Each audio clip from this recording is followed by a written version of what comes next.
नमस्कार दोस्तों, welcome to IAS masterminds. Inner constitution series के एपिसोड 3 रीजनेबलनेस के पार्ट 3 में आज हम बात करेंगे how to build logical capability and reasonableness, daily mental training for calm judgment and clear thinking. दोस्तों, एक बात जानना जरूरी है कि यूपीएससी केवल ज्ञान की परीक्षा नहीं है, it is a selection process for judgement. एक प्रभावी प्रशासक वह नहीं है जो सबसे अधिक तथ्य जानता है, बल्कि वह है जो प्रेशर में भी स्पष्ट सोच सके और कार्य कर सके। जो एडमिनिस्ट्रेशन में कोई भी डिसीजन लिए जाते हैं ना, उसके वास्तविक परिणाम होते हैं। पर्सनल लाइफ में आप कोई भी डिसीजन लो तो आपके पर्सनली आपके ऊपर इम्पैक्ट पड़ेगा या आपकी फैमिली पड़ेगा, लेकिन जब आप एक एडमिनिस्ट्रेटर होकर कोई डिसीजन लेते हो तो एक बहुत बड़ी सोसाइटी पर आपका इम्पैक्ट पड़ता है। इसलिए सबसे महत्वपूर्ण हो जाता है ना कि आप कैसा जजमेंट लेते हो। तब सही और गलत के बीच की जो चयन की क्षमता होती है ना, वो बहुत इंपॉर्टेंट हो जाती है। UPSC does not select memories. UPSC ऐसे लोगों को सेलेक्ट नहीं करता है जिनकी मेमोरी बहुत स्ट्रांग हो, बल्कि वो ऐसे लोगों को चुनता है जिनकी निर्णय क्षमता जो है ना बहुत अच्छी हो, जो प्रेशर में एकदम क्लियर सोचते हैं। इनकम आपके पास जब आप कोई डिसीजन ले रहे हो तो आपके पास इंफॉर्मेशन सफिशिएंट नहीं होती, लेकिन उस इंफॉर्मेशन से भी आप एक अच्छे डिसीजन पे पहुंचना होता है। आपको जो है बैलेंस करना पड़ता है।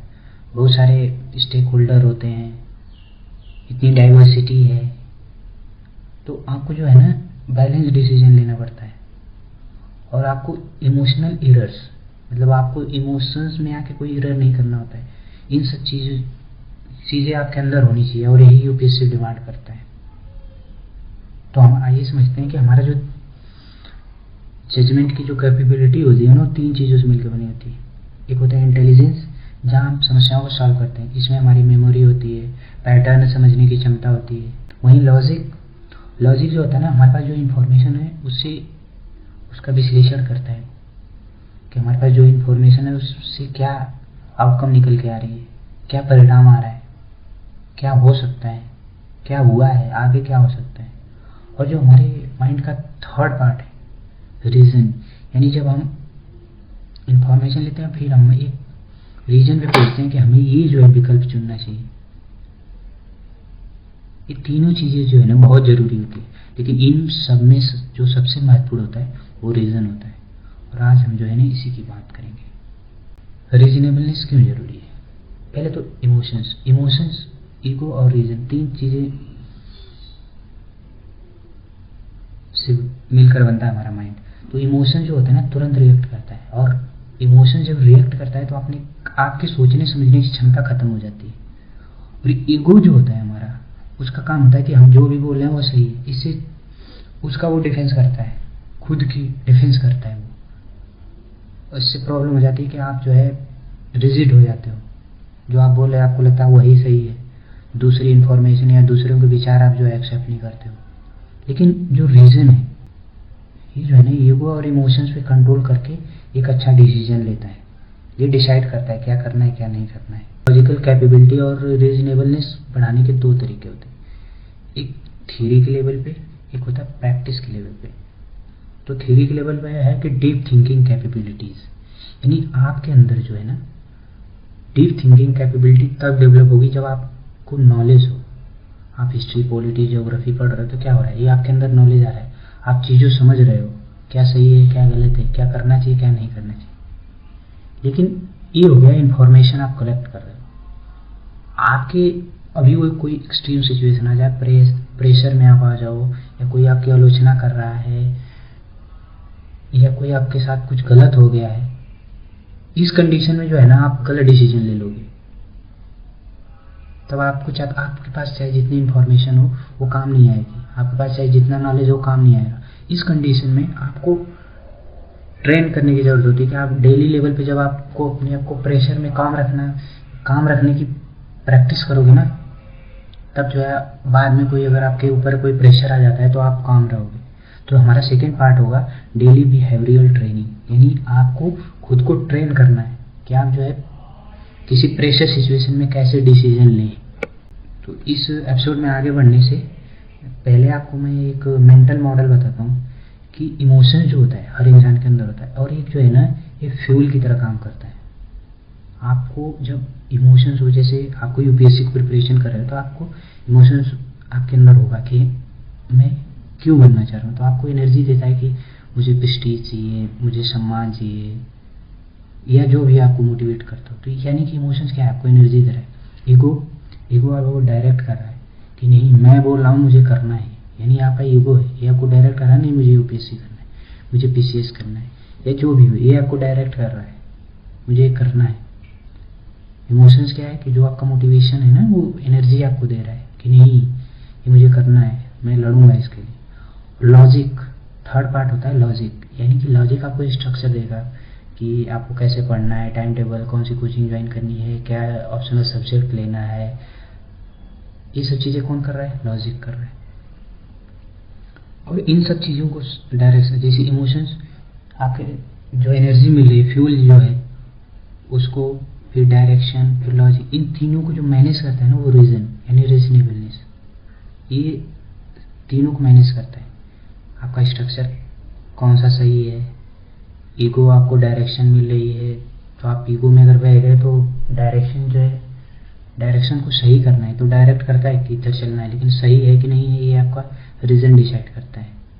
इमोशंस जो एनर्जी है उसका भी एक लेवल होता है, तो उस एनर्जी को सही से खर्च करने की जो क्षमता प्रदान करता है वो रीजन करता है, यानी कि ये ड्राइविंग सीट पे रीजन बैठा होता है। अब हम इसी पे पूरा जो है काम करेंगे। तो फर्स्ट पार्ट है, फर्स्ट पार्ट में हमने बात की ना थिंकिंग कैपेबिलिटी डेवलप करनी है, तो फर्स्ट पार्ट में हम बात करेंगे इस पे जो है थ्योरेटिकल थ्योरी पे बात करेंगे, हम चीज़ें समझेंगे कि एक्चुअल होता क्या है। फिर जो सेकेंड पार्ट होगा पार्ट बी, उसमें हम उसकी एक्सरसाइज भी बात करेंगे कि हमें डेली रूटीन में कैसे उसको लाना है। ये बात करते हैं first, building logical capabilities, foundation for critical thinking and problem solving. पहला है आपके अंदर लॉजिकल कैपेबिलिटी लाने के लिए ना प्रैक्टिस करनी पड़ी एनालिटिकल थिंकिंग की। चीज़ें बस पढ़ रहे हो और अगर आप प्रश्न नहीं पूछ रहे हो तो आपके अंदर जो है ना एनालिटिकल थिंकिंग डेवलप नहीं होगी। आप जब कुछ भी पढ़ रहे हो तो आपको जब कोई चीज़ बता रहे हैं तो आपको प्रश्न पूछना है कि वाई इज दिस ट्रू, क्या यह सही है। जैसे मान लीजिए आप कास्ट सिस्टम के बारे में पढ़ रहे हो, तो अगर आपको मिल रहा है कि नहीं कास्ट सिस्टम सही है तो आपको पूछना है कि ये क्यों सही है, इसके पीछे क्या एविडेंस है जो सपोर्ट कर रहे हैं, इसमें मान्यताएं क्या हैं, क्या यह रंग हो सकता है, क्या यह गलत हो सकता है। तो जब आप 3-4 प्रश्न पूछोगे ना, कोई भी चीज़ पढ़ो, आप हिस्ट्री का कोई इंसिडेंट पढ़ रहे हो तो आप ये सब पूछोगे तो आपके अंदर जो है ना एनालिटिकल थिंकिंग डेवलप होगी। आप फिर सब चीज़ों को धीरे धीरे जब प्रैक्टिस करोगे तो आपको इतना ये आपके अंदर डेवलप हो जाएगी ना, सब चीज़ें एकदम आसान लगने लगेगी। आप किसी परसेप्शन में, अंधविश्वास में नहीं उलझ पाओगे, आप एकदम साफ साफ सोचना सीख लोगे। और जो अंडरस्टैंडिंग आपकी ग्रो होगी, क्योंकि अंडरस्टैंडिंग तभी ग्रो होती है जब क्वेश्चन पूछा जाता है। इसमें दूसरा है फैक्ट वर्सेस इंटरप्रिटेशन। कभी कभी जो फैक्ट होता है ना उससे हट के इंटरप्रिटेशन हम एक कहानी बना लेते हैं। फैक्ट मतलब होगी what actually happened, interpretation meaning you assign alternative other. जैसे जो फैक्ट हो गया, मान लीजिए आपने कोई मॉक टेस्ट दिया, उसमें मार्क्स कम आ गए, मार्क्स कम आए हैं, ये फैक्ट। लेकिन आपने कहानी क्या बना ली है कि मैं जो है मेरे नंबर कम आ रहे हैं, मैं यूपीएससी क्लियर नहीं कर पाऊंगा क्योंकि मेरे नंबर कम आ रहे हैं। यानी अब ये जो है ना आपकी सोच जो आपने एक कहानी बना ली है वो आपको इतना फ्रस्ट्रेट कर देगी, इतना परेशान कर देगी, डीमोटिवेट कर देगी ना कि आप फिर पढ़ाई भी छोड़ सकते हो। यानी कि फैक्ट है कि आप मार्क्स कम आए तो आपको सीधा सोचना चाहिए ना कि मार्क्स कम आए, पढ़ा कम हूँ, मैं अगली बार अच्छे से पढ़ के दूंगा, या मैंने जो मेरे पास जो सोर्स है वो सफिशिएंट नहीं है या गलत है। तो आपको अल्टरनेटिव थिंकिंग उस पर डेवलप करनी पड़ेगी। आपको दिमाग में जो आ रहा है कि नहीं अब मैं फेल हो जाऊंगा, मुझे नहीं समझ में आ रहा है, तो आपको एक अल्टरनेटिव थिंकिंग डेवलप करनी की हो सकता है सोर्स अच्छा नहीं मेरे पास, जिससे मैंने पढ़ाई करी उससे प्रश्न नहीं आए, या मैंने ठीक से पढ़ा नहीं, मैंने उसको मेमोराइज नहीं कर पाया, समझ नहीं बना पाई, यानी ये अल्टरनेटिव थिंकिंग आपको डेवलप करनी पड़ेगी। जब आप कोई गलत स्टोरी बनाते हो ना किसी फैक्ट पे, तो आप गलत डिसीजन लेते हो। अगर जैसे ही आपने मान लीजिए आपका मार्क्स कम आया, आपने गलत डिसीजन लिया कि मैं कमज़ोर हूँ और फिर जो है मैं अब यूपीएससी लायक नहीं हूँ, तो आपने पढ़ाई छोड़ दी, यानी एक गलत डिसीजन लिया। जब आपने सही उसका इंटरप्रिटेशन किया होता कि नहीं मैंने आप उस पर ध्यान दीजिएगा, आपने पढ़ा नहीं सही से, आपके पास रिसोर्स नहीं था, तो जब आप अच्छे से उसको अच्छी स्टोरी बनाओगे जो रियल स्टोरी है, तब आप अच्छा डिसीजन लोगे। यानी कि आपको हमेशा ध्यान रखना कि जो फैक्ट है और उसमें स्टोरी क्या है, दोनों पे आपको इंटरप्रिटेट करनी पड़ेगी, उसका इंटरप्रिटेशन अच्छे से करना पड़ेगा, तब जब आप अच्छे डिसीजन पहुंच पाओगे, और इसकी प्रैक्टिस करनी पड़ती है। तीसरा है इसमें काज इफेक्ट थिंकिंग। जो रीजनेबल माइंड्स होता है ना, वो एक चेन में सोचता है, मतलब ऐसे बीच में नहीं, उसकी एक चेन होती है, पहले ये होगा फिर ये होगा फिर होगा। तो जैसे आपने एक्शन लिया, एक्शन, तो फिर वो सोचता है कि इसका रिजल्ट क्या होगा, फिर सेकेंडरी इफेक्ट क्या पड़ेगा इसका, फिर लॉन्ग टर्म इफेक्ट क्या पड़ेगा। जब आप मान लीजिए कोई न्यूज़ पढ़ रहे हो, तो आपको देखेंगे कि इसका रिजल्ट क्या पड़ेगा। जैसे अभी यूजीसी ला लाई थी सेंट्रल गवर्नमेंट, तो आप जब इस न्यूज़ को पढ़ रहे हो ना, तो आपको ये देखना पड़ेगा कि सरकार ने ये एक्शन लिया है, इसका तुरंत रिजल्ट क्या पड़ेगा, बाद में क्या इसका इफेक्ट पड़ेगा, फिर लॉन्ग टर्म में क्या इफेक्ट पड़ेगा। तो आप उस चीज़ को, फिर उस न्यूज़ को ना पूरे अच्छे से समझ जाओगे, यानी कि ये जो कारण है इसका इफेक्ट क्या पड़ रहा है। इस तरीके से जब आप सोचोगे ना, तो आपकी थिंकिंग डेवलप होगी। नेक्स्ट है डिटेक्ट थिंकिंग एरर्स। अगर आप चाहते हैं कि डिसीजन जो आप ले रहे हैं वो सही हो, तो आपको थिंकिंग एरर पे ध्यान देना पड़ेगा कि आप जो डिसीजन लेते समय सोच रहे हो, क्या उसमें थिंकिंग एरर तो नहीं है। इसमें पहला है कि आप इमोशनल रीजनिंग पे ध्यान दें, कि जो आप लॉजिक लगा रहे हो, रीजनिंग लगा रहे हो किसी डिसीजन लेने के लिए, कहीं वो इमोशनली मोटिवेटेड तो नहीं है। जैसे मान लीजिए आप सोच रहे हैं आई फील अनप्रिपेयर्ड, आप प्रीलिम्स एग्जाम देने जा रहे हो, आपको लग रहा है कि आपका तैयार नहीं है, आप फेल हो जाओगे, तो ये क्या है कि आप इमोशनल हो गए हो। आपका तैयार है, बस आप इमोशनल होकर सोच रहे हो कि नहीं मेरा तैयार नहीं है और मैं फेल हो जाऊंगा। तो अगर आप इमोशनल होकर डिसीजन ले रहे हो और प्रीलिम्स एग्जाम छोड़ देते हो, बाद में आपको बुरा लगेगा, एक साल बर्बाद हो जाएगा। तो इस तरीके के डिसीजन नहीं लेना है। सेकेंड है ओवर जनरलाइजेशन। इसमें होता है कि आपके पास लिमिटेड एविडेंस है, लेकिन आप ब्रॉड कंक्लूजन पे पहुंच गए हो। जैसे मान लीजिए आपका कोई एक मॉक टेस्ट खराब हो जाता है, आप कहते हो कि नहीं ये मेरा सब्जेक्ट ही खराब है। नहीं, आपका एक मॉक टेस्ट खराब हुआ है, आपका वो सब्जेक्ट खराब नहीं है, आपने कुछ गलती की है, रिवाइज नहीं किए होंगे, रिवीजन ठीक से नहीं हुआ होगा, तो वो खराब है, सीधी सी बात है। थर्ड है अथॉरिटी बायस। अथॉरिटी बायस में से होता है कि मान लीजिए कि आपके टीचर ने कोई बात कही है, आप उसको इसलिए पूरा सही माने हैं क्योंकि टीचर ने कहा है, वो ज़्यादा, आपको लगता है वो ज़्यादा समझदार है। हाँ, वो हो सकते हैं, लेकिन वो हमेशा नहीं हो सकते। आपको वहाँ सोचना है, उस पर लॉजिक लगाना है कि जो आप कह रहे हैं वो सही है कि नहीं है, तब जब आप अच्छा डिसीजन ले पाओगे। फिर नेक्स्ट है ब्लैक एंड वाइट थिंकिंग। इसमें होता है ना कि आप एकदम एक्सट्रीम में सोचते हो कि आईएएस बनना ही सक्सेस होना कहलाता है, अगर आईएएस नहीं बन पाऊंगा या पाऊंगी तो मैं फेल कहलाऊंगी। तो ये क्या है, ब्लैक एंड वाइट थिंकिंग है, ऐसा नहीं होता है। Correlation and causation. इसमें होता है कि जैसे कोई मान लीजिए सिलेक्ट हो गया टॉपर, वो बता रहा है कि 4 बजे मैं उठ के पढ़ता था, और आप भी 4 बजे उठ के पढ़ने लगे क्योंकि आपको लग रहा है कि जो 4 बजे उठ के पढ़ते हैं वही आईएएस बनते हैं, वही सिलेक्ट होते हैं। नहीं, इसमें कोई वजह नहीं है। आईएएस बनने का ठीक है, पढ़ाई करना जरूरी होता है, ये नहीं कि आप 4 बजे उठ के पढ़ें। आप देर तक 4 बजे तक पढ़ सकते हो रात में, फिर सो सकते हो, 12 बजे तक पढ़ सकते हो। तो ये आप पे डिपेंड करता है कि आपको क्या सूट करता है। ये नहीं कि कोई अगर 4 बजे उठ के पढ़ के सिलेक्ट हो गया तो आप भी 4 बजे उठ के पढ़िए, ये जरूरी नहीं है। आप पढ़ना जरूरी है, चाहे जब पढ़िए। तो जब आप कोई डिसीजन ले रहे हो ना, तो आप इन सब थिंकिंग एरर को वहाँ पे रिकॉग्नाइज करिए, तब जाके आप डिसीजन लीजिए। नेक्स्ट है मल्टी पर्सपेक्टिव थिंकिंग। एक एडमिनिस्ट्रेटर जो होता है ना, वो पूरा सिस्टम में सोचता है, वन साइडेड नहीं होता है, वो किसी साइड में नहीं सोचता, वो पूरा सिस्टम में सोचता है। सिस्टम में कि वो गवर्नमेंट की पॉलिसी और इसकी स्टेबिलिटी के बारे में सोचता है। जब कोई डिसीजन ले रहा है, मान लीजिए आप एडमिनिस्ट्रेटर हो, तो सरकार की इससे रिलेटेड पॉलिसी क्या है, और जो मैं डिसीजन ले रहा हूँ उससे सरकार स्टेबिलिटी प्रभावित तो नहीं होगी, इसके बारे में सोचेगा। फिर जनता के बारे में सोचिएगा कि उनकी ज़रूरतें क्या हैं, संविधान के अनुसार उनके राइट्स क्या हैं, और जो मैं डिसीजन ले रहा हूँ उससे उन पे क्या इम्पैक्ट पड़ रहा है, एक्सपर्ट क्या कहते हैं इसके बारे में, डेटा और नॉलेज क्या है इससे रिलेटेड, उस पर ध्यान देता है। और जब अपोजिंग ग्रुप से कोई आप डिसीजन ले रहे हो तो ज़रूर कोई ना कोई उस पर किसी न किसी पर उसका नेगेटिव इम्पैक्ट पड़ेगा। जैसे आप डैम बना रहे हो तो जो वहाँ के लोग हैं, लोकल लोग हैं, उन पे नेगेटिव इम्पैक्ट पड़ेगा, तो आप उनके बारे में भी सोचते हो, स्टेक होल्डर के बारे में सोचते हो, उनके कंसर्न के बारे में सोचते हो। इसी तरह जो है ना सस्टेनेबल डेवलपमेंट की बात होती है, फ्यूचर जनरेशन के भी बारे में सोचते हैं। तो जब आप इन सभी पर्सपेक्टिव के बारे में सोचोगे ना, तब आप गलत डिसीजन नहीं लोगे। तब आप जब सभी को ध्यान में रखते हुए कोई डिसीजन लोगे तो वो होगा बेस्ट डिसीजन।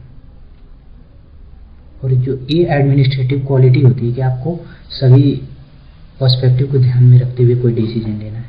जब आप ऐसा करोगे तो आप गलती नहीं करोगे। नेक्स्ट है रिड्यूस ईगो इन थिंकिंग। बहुत सारी डिसीजन में जो प्रॉब्लम आती है ना, वो ईगो की वजह से होती है, क्योंकि ईगो जो होता है ना वो हमेशा सोचता है कि मुझे जीतना है। और रीजन थिंकिंग जो होती है, रीजन जो कहता है कि नहीं क्या सही है क्या गलत है, उस पर डिसीजन लेता है। और एक एडमिनिस्ट्रेटर के तौर पे आपको आपके ईगो पे नहीं बल्कि आपका सही होना बहुत जरूरी है। तो इसलिए जो है ना आपको जो अनसर्टेनिटी है, क्योंकि कोई भी डिसीजन लोगे ना तो बहुत सारी अनसर्टेनिटी होती है। आप डिसीजन लोगे, हो सकता है बाद में करेक्ट हो जाए, तो आपको उस चीज़ करेक्ट हो जाए, इनकरेक्ट भी हो सकती है, तो आपको उस चीज़ को एक्सेप्ट करना है। और जो आपका विश्वास है उसको एविडेंस पे जो है ना उसको अपडेट करना है कि आपके पास जो बिलीव बना हुआ है, पहले आप बिलीव पे ध्यान रख के डिसीजन नहीं लेना है, बल्कि आप कोई एविडेंस हो तब लो आप डिसीजन, या किसी नतीजे पे पहुंचो, या किसी को सही कगलत करना है तो पहले एविडेंस हो। यानी आपको जो है सत्य की खोज करनी है, ये नहीं कि मैंने जो कह दिया वो सही है, नहीं, आप एविडेंस ढूंढो, फैक्ट ढूंढो, तब जाके किसी नतीजे पे पहुंचो, तब जो है आप गलती नहीं करोगे। फिर है नेक्स्ट इसका है स्ट्रक्चर्ड डिसीजन फ्रेमवर्क। जब आप इस स्ट्रक्चर का फॉलो करोगे ना तो आप इमोशनल होकर डिसीजन नहीं लोगे और उस डिसीजन में गलती होने की संभावना नहीं होगी। पहले आप तो ये स्ट्रक्चर है कि पहले आप प्रॉब्लम को समझो, क्या प्रॉब्लम है, फिर उसके कारण को ढूंढो, फिर उसके सॉल्व करने के क्या क्या ऑप्शन हो सकते हैं उस पर जाओ, फिर सभी ऑप्शन के कॉन्सिक्वेंसेस क्या हो सकते हैं उसको ढूंढो, फिर बेस्ट चॉइस क्या है, उसमें से बेस्ट चॉइस क्या हो सकती है। तो आपको जो उसमें बेस्ट लगे, जिसमें कम लागत लग रही है, कम मेहनत, जो ज़्यादा लोगों के लिए हेल्पफुल है, आपके लिए हेल्पफुल है, तब आप उस बेस्ट उसको चूज करें, उसको सेलेक्ट करें। तब जो है आपको ना जो गलती करने की जो संभावना है वो कम हो जाएगी। अब इसका नेक्स्ट है कॉग्निटिव एंड्योरेंस। यानी इसमें होता है नहीं कि आपका लॉजिक डिक्लाइन हो जाता है जब आप अच्छी तरीके से नींद नहीं लिए रहते हैं, आप थके हुए हो, आप ज़्यादा सोच रहे हो, आपने खाना नहीं खाया है। यानी कि जब फिजिकल स्टेबिलिटी होगी ना तभी आपका मेंटल क्लैरिटी आएगी। तो अगर आपको लग रहा है कि आपने ज़्यादा अच्छे से नींद नहीं लिया, आप थके हुए हैं, आपने खाना नहीं खाया, तो इस सिचुएशन में आपको डिसीजन नहीं लेना चाहिए, क्योंकि आप जब इस सिचुएशन में डिसीजन लोगे तो वो खराब डिसीजन होगा। अब नेक्स्ट पे बात करेंगे हम रिफ्लेक्टिव लर्निंग। आप केवल अनुभव ले रहे हैं वो पर्याप्त नहीं होता है। चिंतन जो होता है ना, रिफ्लेक्शन, यानी कोई काम आप कर रहे हैं उस पर सोच विचार कर रहे हैं, तो वो जो है ना अनुभव को ज्ञान में बदलता है। जैसे आप कोई डिसीजन ले तो आप पूछिए कि मैं जब ये डिसीजन लिया तो मैंने क्या मान लिया था, क्या अज्यूम किया था, मैंने क्या अनदेखा किया था, मैं इसमें नेक्स्ट टाइम में क्या चेंज कर सकता हूँ। इससे जो है ना चिंतन, इस तरीके का जो आप चिंतन करते हो ना, तो वो जो एक्सपीरियंस है वो विजडम में बदल जाता है। तो अगली बार जब आप कोई डिसीजन लेते हो तो वो गलती नहीं करते हो जो आप पीछे कर चुके होते हो। तो हो गया, अभी हमने थियरी पे बात की। अब सेकंड में बात करेंगे कि जो हमने थियरी सीखी है यहाँ पे में कैसे यूज़ करेंगे, यानी कि उसकी एक्सरसाइज के बारे में बात करेंगे कि उसको हम जो है हैबिट में कैसे ला सकें। तो आइए बात करते हैं। बुद्धिमान लोग भी भावनात्मक क्षणों में जो होते हैं ना अविवेकपूर्ण व्यवहार कर सकते हैं, और जो आदतें होती हैं वो इसे रोकती हैं। तो आपको आदत डेवलप करना पड़ेगा वो, ताकि आप जो है हैबिचुअली जो है ना अच्छा डिसीजन लेने वाले बन सके। तो इसमें पहला एक्सरसाइज है 30 सेकेंड पॉज ड्रिल। जब आप किसी भावनात्मक तीव्रता से गुजर रहे हो, जब आप पर इमोशंस हावी हो, तो आप थोड़ा रुके और पूछे वास्तव में क्या हो रहा है और मैं क्या कल्पना कर रहा हूं। इससे फायदा ये होगा कि आपका इमोशन जो है ना थोड़ी देर के लिए हट जाएगा, तब आपका दिमाग काम करेगा। क्योंकि जब इमोशंस हावी हो जाता है तो वो रिएक्ट करता है, तो दिमाग को जो होता है ना सोचने समझने के लिए टाइम ही नहीं मिलता है। लेकिन जब आप हैबिट बना ले लेंगे, कोई भी कार्य करने से पहले मैं थोड़ा रुक के करूँगा, सोचूंगा, तब जो है ना दिमाग जो है स्थिर हो जाएगा और वो काम करना शुरू कर देगा और आप अच्छा डिसीजन लोगे। तो कोई भी जब आप इमोशनल हो तो आप 30 सेकंड रुकें, ये हमेशा प्रैक्टिस में लाएं, तब जो है ना आप अपने अंदर रीजनेबल की क्वालिटी ला पाएंगे। सेकंड है फैक्ट स्टोरी सेपरेशन। अभी जो हमने थ्योरी में पढ़ा था कि फैक्ट कुछ और होता है और हम उसमें एक स्टोरी अलग से बना लेते हैं। जैसे आपका लो मार्क स्कोर हो गया तो आप बना लीजिए मेरे जो मार्क्स कम आ रहे हैं और मैं यूपीएससी क्लियर नहीं कर पाऊंगा। लेकिन रीजनेबल व्यू ये है कि एक टेस्ट जो है आपकी एबिलिटी नहीं बता सकता कि आपके एक टेस्ट में लो मार्क्स आ गए तो आप जो कैपेबल ही नहीं है।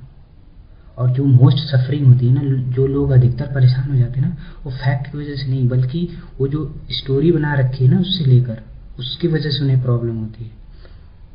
तो आप जो है ना कोई भी जो फैक्ट है उसका स्टोरी जो बन रही है ना उससे अलग करें। हमेशा ये एक्सरसाइज करें कि जो बार बार उस पर सोचें, तब जो है ना आपको ये प्रैक्टिस बार बार करनी पड़ेगी। थर्ड एक्सरसाइज है अपोजिट पर्सपेक्टिव। जैसे आपको किसी इरिटेशन हुआ है किसी इंसिडेंट की वजह से, कोई घटना की वजह से, या किसी व्यक्ति ने किया है, तो आप परेशान हुए क्योंकि आपको वो चीज़ बुरी लग रही है। किसी ने कोई ऐसा काम कर दिया वो आपको बुरी लग रही है, तो आप जो है ना अपने से पूछे कि एक निष्पक्ष व्यक्ति जो होगा इसे कैसे देखेगा। जैसे मान लीजिए किसी ने आपका जो बिलीव है उससे हटके, मान लीजिए आप कास्ट सिस्टम में बिलीव करते हो कि हाँ ये सही है, दूसरे ने कह दिया कि नहीं ये गलत है, तो आप इरिटेट हो गए, गुस्सा हो गए कि नहीं ये चल रहा है सही है। तो आपको फिर ये सोचना पड़ेगा जो सामने वाला है उसकी यानी अपोजिट व्यू कि क्यों वो गलत कह रहा है। एक इंटेलिजेंट व्यक्ति जो होता है ना वो दोनों व्यू को डिफाइन करता है, समझने की कोशिश करता है। और अगर आप सामने वाले व्यू को एकदम इग्नोर करोगे तो फिर आप जो है ना रीजनेबल नहीं रह पाओगे, क्योंकि कोई भी चीज़ ना तो पूरी तरीके से गलत होती है और ना सही होती है। तो आपको अपोजिट जो पर्सपेक्टिव है ना उसको भी लाना पड़ता है। अंडरस्टैंडिंग का मतलब सहमत होना नहीं होता है। अंडरस्टैंडिंग तब बढ़ती है जब आप अच्छा डिसीजन लेते हो, सही गलत की पहचान करके किसी उपयुक्त डिसीजन पे पहुंचते हो। ये क्वालिटी अंडरस्टैंडिंग बढ़ाती है। थर्ड एक्सरसाइज है ईगो चेक। आप जब कोई भी डिसीजन ले रहे हो ना तो आप अपना ईगो चेक करो कि क्या मैं जीतना चाहता हूँ या सही होना चाहता हूँ। और एक बात हमेशा ध्यान रखिए, जीतने से ज़्यादा महत्वपूर्ण जो होता है ना वो सही होना होता है। जीतने के जब भाव आपके अंदर आए तो आप समझ लीजिए हमारा ईगो जो है हावी हो रहा है। बुद्धिमानी इसी में है कि आप परिणाम पे बल दें, अपनी जीत और हार पे नहीं, बल्कि उसका आउटकम क्या आ रहा है उस पर ज़्यादा फोकस करना चाहिए। ये जब आप बार बार प्रैक्टिस करोगे ना तब वो जो है आपके हैबिट में आ जाएगा कि आप आउटकम पे ज़्यादा बल दोगे ना कि ईगो पे। एक्सरसाइज 5 जो है द 24 आवर रूल्स। आप जो है ना कभी भी तुरंत रिएक्ट ना करो। जब से कोई क्रिटिसाइज कर रहा है आपको या लो स्कोर आया है या कोई बड़ा डिसीजन लेना हो, तो आप जो है पहले थोड़ा जो है 24 घंटे के लिए रुक जाइए, उसको टाल दीजिए। और जैसे ही आप 24 घंटे के लिए टालोगे ना तो क्या है कि क्रिटिसिज्म किया है तो आपका इमोशंस हावी हो गया है, लो स्कोर आया आपका इमोशंस हावी हो गया है, कोई बड़ा डिसीजन लेना है तो आप इमोशनल हो चुके हो, क्योंकि आपके दिमाग में बहुत सारी चीज़ें चल रही हैं, लूँ कि नहीं लूँ, क्या होगा, परिणाम क्या होगा।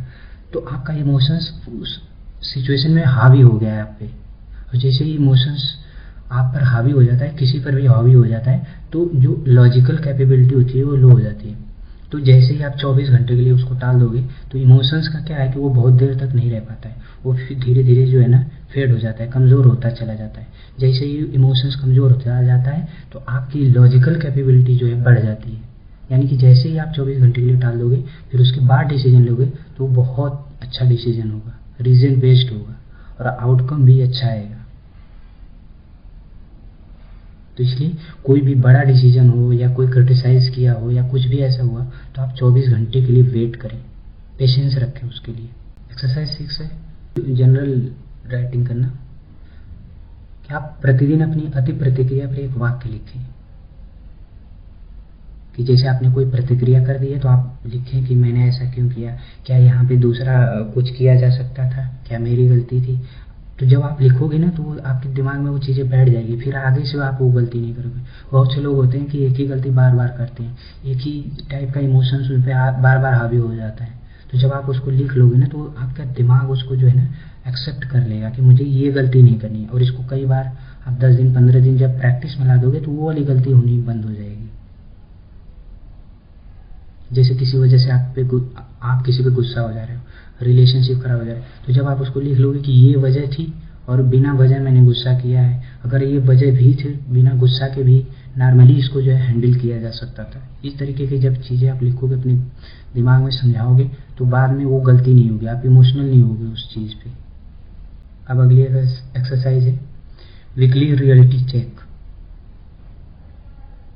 आप जब पूरे हफ्ते का एनालिसिस करो, एक वीक में संडे को मान लो आपने रख लिया, तो आप जो भी चीज़ें आपने जर्नल बनाया, हर चीज़ डेली का आपने कोई घटना है जिस पे आप इरिटेट हो गए थे या टेंशन में हो गए थे, तो आपने उसको लिखा है। अब जो है उसको वीकली आप चेक करिए कि कौन सी जो है अननेसेसरीली जो है आप चिंतित हो गए थे, किस बात पे, किस गलती से आपने कुछ सीखा है, कौन सी ऐसी घटना हुई जहाँ पर आपका ईगो ने जो है लर्निंग ब्लॉक कर दी है।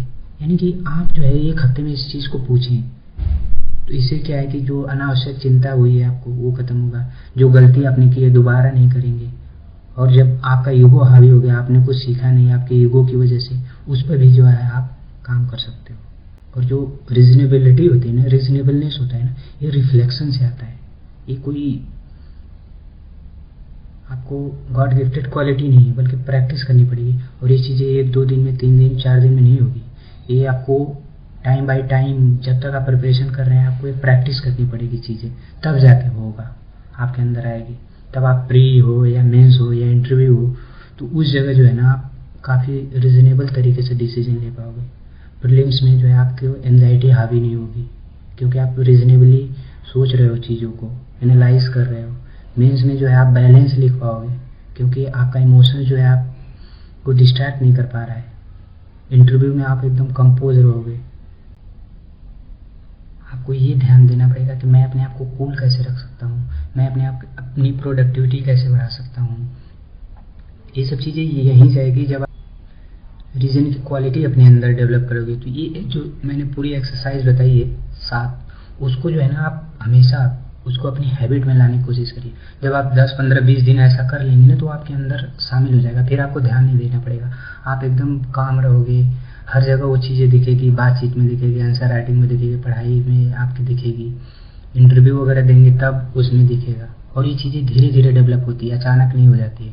और ना ही इससे डेवलप हो जाएगी आप कितना पढ़े हैं, आपके पास कितना नॉलेज है, तब भी ये मायने नहीं रखता कि आप जो है अच्छा डिसीजन लें, क्योंकि इन्फॉर्मेशन और अच्छा डिसीजन दोनों में कोई संबंध नहीं है। डिसीजन होना बहुत ज़रूरी है। करें जब हाई इमोशंस में नहीं, जब कोई अच्छा डिसीजन नहीं ले सकता। आपको अच्छा डिसीजन तभी आप ले पाओगे जब आपका दिमाग शांत हो। और इसके लिए जो है आपको पहले अपने आप को, जब इमोशंस आए तो अपने आप को थोड़ा रोकें, गहरी सांस लें, तब किसी का जवाब दें। अब हमने क्या सीखा था कि जो इमोशंस होता है यानी भावना जो होती है ना, वो ऊर्जा देती है आपको। जैसे आपका इमोशंस है कि मुझे IAS बनना है, मुझे नाम करना है, लोगों की सेवा करनी है, ये एक तरीके क्या है इमोशंस है। इससे आपको ऊर्जा मिली कि नहीं मुझे आईएएस बनना है, और जो ईगो है वो डायरेक्शन देता है कि मैं अब आईएएस बनना है तो बनना है क्योंकि मैंने कहा है। तो ये क्या है कि आईएएस बनना है। जो लॉजिक होता है, लॉजिक जो होता है ना वो आपको स्ट्रक्चर देता है, कोचिंग कहाँ करनी है, कौन सी ज्वाइन करनी है, क्या ऑप्शनल लेना है, ये कौन डिसाइड कर रहा है, लॉजिक कर रहा है। और इन सभी चीज़ों में संतुलन कौन बैठाता है, वो बैठाता है रीजन। यानी ये जो है ना चेयर पे बैठा हुआ है और एक तीनों को संतुलित कर रहा है। यानी जब आप तीनों को अच्छे से तभी संतुलित कर पाओगे जब आपके अंदर रीजन की क्वालिटी हो, यानी रीजनेबलनेस हो आपके अंदर।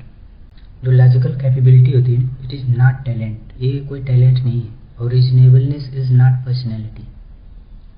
दोनों जो है ना एक ट्रेंड हैबिट है। तो आपके अंदर अगर ये चीज़ें नहीं भी है तो आप ला सकते हैं। यानी कि आपको डेली प्रैक्टिस करिए, थिंक क्लियरली और डिसाइड वाइजली, क्योंकि शांत और संतुलित निर्णय ही भविष्य के प्रशासक की पहचान है।